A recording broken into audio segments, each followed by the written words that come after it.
Assalamualaikum warahmatullahi wabarakatuh. Di sini saya akan mempresentasikan hasil kerja individu saya mengenai judul artikel implikator percakapan pada pemeran film pendek Wonosobo Butejo Kondangan di YouTube tahun 2020. Alasan saya mengambil judul artikel ini karena pada artikel-artikel yang sudah saya cari, judul ini belum termuat atau dipublis. Jadi saya mengambil judul artikel ini. Yang terhormat Bapak Dr. Andes Kuntoro M. Hum sebagai pengampu mata kuliah kajian wacana. Untuk itu perkenalkan, nama saya Afdila Lailatul Husna dengan NIM akhir 36 dari kelas PPSI 4B. Nah, sekarang kita masuk pada bab pendahuluan ya. Jadi, penggunaan bahasa sebagai alat komunikasi bisa kita pelajari melalui dua cara, yaitu formal dan informal. Untuk formal kita bisa dapatkan pada bab atau kita bisa dapatkan di pendidikan, sedangkan informal kita bisa mempelajarinya lewat bahasa atau memanfaatkan audio visual, bisa dengan percakapan langsung, atau kita bisa melihat suatu film atau drama atau percakapan yang tersirat seperti itu. Lalu hal tersebut sesuai dengan pendapat ahli bernama Narti pada tahun 2016 halaman 2. Gagasan implikatur percakapan merupakan gagasan yang penting karena yang pertama, implikatur percakapan mungkin menjelaskan tentang fakta-fakta kebahasaan yang tidak dijelaskan dalam ilmu linguistik. Lalu yang kedua, implikatur bertujuan untuk menggali makna atau maksud lebih mendalam. Yang ketiga, implikatur bisa menyederhanakan isi kalimat. Yang keempat, implikatur memungkinkan menjelaskan sebuah fakta. Lalu implikatur bisa dibedakan menjadi dua, yaitu implikatur konvensional dan implikatur non-konvensional. Nah, apa sih perbedaannya? Implikatur konvensional adalah makna ucapan secara umum yang biasa diterima oleh masyarakat. Lalu, prinsip kerja sama dari implikatur konvensional juga berdasarkan 4 maksim. Yang pertama ada kualitas, kuantitas, relevansi, dan cara kerja. Berbeda dengan implikatur konvensional, implikatur non-konvensional yaitu sebuah ucapan yang menyiratkan keadaan, di mana tidak sama dengan makna sebenarnya atau ada mitra tutur dan penutur, namun saat melakukan percakapan ini, percakapannya dimaknai secara tersirat seperti itu. Masuk pada metode, di sini saya menggunakan penelitian ini dengan pendekatan deskriptif kualitatif. Pendapat dari Moleong tahun 2017, yaitu sumber data dalam artikel ini berasal dari film pendek Wonosobo Butejo Kondangan. Tata cara mengumpulkan data dalam artikel ini yaitu dengan cara 1, menonton film pendek Wonosobo Butejo Kondangan di YouTube pada tanggal 6 September tahun 2020. Lalu mengumpulkan data berupa kalimat-kalimat yang mengandung implikatur percakapan. Yang ketiga, mengklasifikasikan data, menggolongkan data yang sudah dipilih sesuai klasifikasinya. Lalu saya juga menggunakan instrumen berupa laptop dan HP sebagai sarana untuk mencari film pendek Wonosobo Butejo Kondangan. Lalu dan menggunakan kertas juga ballpoint untuk menulis percakapan dalam film pendek tersebut yang mengandung implikatur percakapan. Lalu sekarang kita masuk pada bab hasil juga pembahasan. Nah, tadi kan saya sudah menjelaskan tentang implikatur konvensional. Saya jelaskan lagi ya. Jadi, implikatur konvensional diasosiasikan dengan kata-kata khusus dan menghasilkan maksud tambahan yang dapat disampaikan apabila kata-kata itu digunakan. Nah, di sini saya mengambil contoh implikatur konvensional dalam kata asing yaitu casing. Casing kan ini kata-kata asing yang tidak biasa kita gunakan kan. Nah, data pertamanya itu dalam bahasa Wonosobo berujar seperti ini. Nartike menang casingnya tok menurut Nyong. Lalu dalam bahasa Indonesianya artinya Narti sebenarnya cuma menang casingnya doang menurut aku. Lah casing ini apa sih? Lah kita bisa menerangkan mengatakan bahwa casing itu adalah bagian luar dari diri kita. Misalnya Narti itu terlihat cantik, terlihat tubuhnya itu bagus, namun dalam hatinya kita tidak tahu karena Narti ini selalu berperilaku buruk walaupun sudah memiliki suami, namun Narti masih juga berselingkuh. Lalu contoh kedua yaitu di sini ada percakapan dari Mas Ben atau supir dari ibu-ibu yang akan mengantarkan kondangan.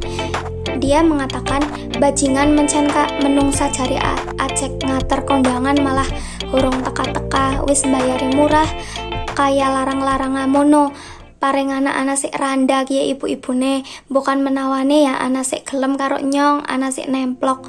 Nah, maksud dari implikatur ini, kalian kalau tidak bisa berbahasa Wonosobo bisa melihat percakapan tersebut dalam bahasa Indonesia. Saya sudah membuat percakapan menggunakan bahasa Indonesianya ya. Jadi maksud dari tuturan tersebut yaitu supir ini menuturkan bahwa ibu-ibu ini tuh lama sekali belum datang, padahal bayarnya sudah murah, sudah diberi keringanan, namun masih juga lelet. Jadi dia berharap kalau ibu-ibunya itu ada yang masih janda gitu atau sudah janda.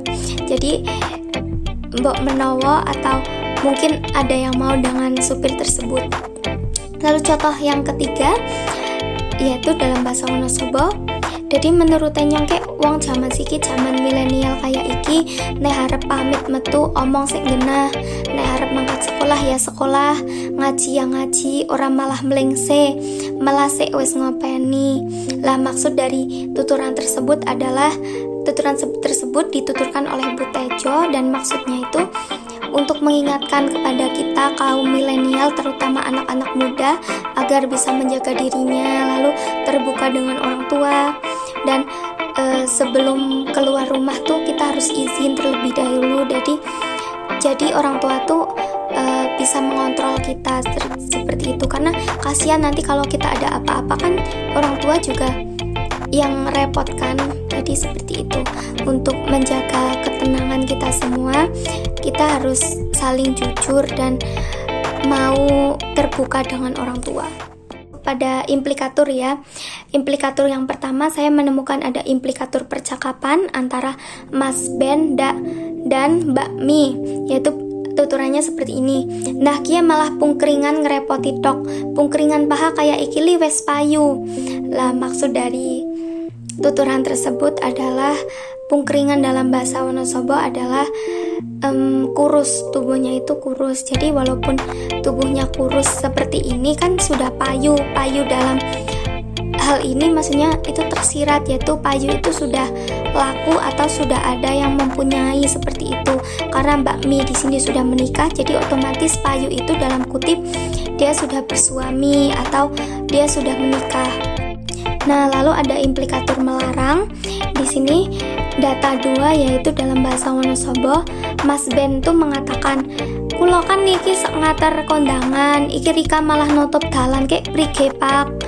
Lalu Pak Sapa menjawab, "Ora oleh ngon sapa, aki corona ra oleh bergerombol, karena balik ngono." Jadi maksud dari tuturan tersebut atau implikator tersebut adalah Pak Sapam ini menyuruh atau melarang mereka untuk berkunjung ke desanya karena saat itu sedang corona dan anjuran dari pemerintah juga tidak menganjurkan orang-orang untuk bergerombol kan. Jadi Pak Sapam ini mengusir mereka dengan tujuan agar terhindar dari mara bahaya atau penyakit COVID-19.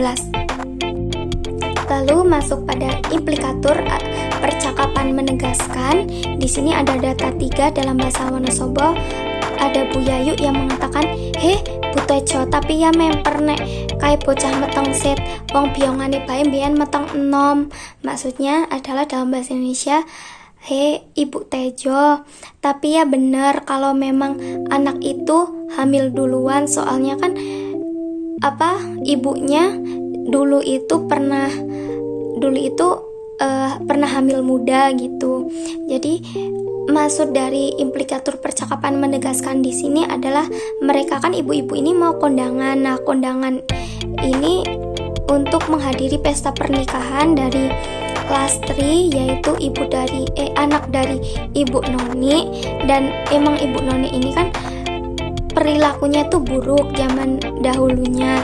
Jadi mereka itu mengatakan bahwa anaknya juga pasti ini menikah muda berperilaku buruk seperti ibunya. Dan Bu Tejo mengatakan memang buah jatuh tidak jauh dari pohonnya kan, tapi kan ini kan masih persepsi mereka ya. Walaupun ini persepsi mereka, namun ini juga termasuk dalam implikator percakapan menegaskan bahwa mereka tuh yakin si Lastri ini nikah muda alasannya karena hamil duluan seperti itu. Nah, lalu ada juga implikator percakapan mengeluh di data 4, yaitu dengan bahasa Wonosobo. Hei nyongkek rasane ngelak banget ya, ket mau panas-panasan karo dorong mobil. Lalu Bu Tejo mengatakan, oh deke ngelak ti ya wes kari luru bakor dawet engko nyong sek nraktir wong rame lo dorong mobil mau. Lah maksud dari tuturan tersebut adalah Narti ini secara tidak langsung mengatakan bahwa dirinya itu haus dan butuh air atau butuh minum. Jadi sebagai orang yang peka atau orang yang perhatian, Bu Tejo itu mengatakan bahwa nanti akan mentraktir si Narti ini jajan, terserah mau jajan apa. Yang ditawarkan di sini adalah jajan dawet. Jadi mereka ini akan jajan dawet karena tadi Narti sudah mengeluh kehausan. Lalu yang kedua ada implikator percakapan memerintah yang dalam bahasa Wonosobo, yaitu pertama Bu Tejo mengatakan, nyong li wis omong Rika kon luru motor se apik. Lalu Mbak Mi menyanggai bahwa lawong biasane bae Mas Ben bae nggawa elef, iki malah motor buntungan. Maksudnya kan Bu Tejo sudah memerintah Mbak Mi untuk mencari mobil yang pantas berangkat ke kondangan, namun Mbak Mi malah menemukan Mas Ben dengan mobil buntutnya untuk mengantarkan mereka berangkat ke kondangan.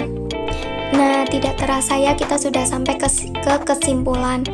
Dari percakapan di film pendek Wonosobo Bu Tejo Kondangan, banyak terjadi percakapan yang tersirat dan dapat dikaji dengan kajian implikator, menggunakan implikator konvensional dan juga non-konvensional.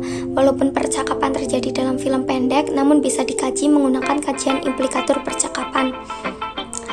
Selain mengkaji implikator percakapan, kita juga belajar ragam bahasa di Indonesia, yaitu bahasa Wonosobo yang memiliki keunikan dalam pelafalan serta makna jika diartikan dalam bahasa Indonesia. Dengan begitu, kajian implikator percakapan ini menjadi menarik dan unik untuk dikaji. Lalu ada daftar referensi yang saya gunakan.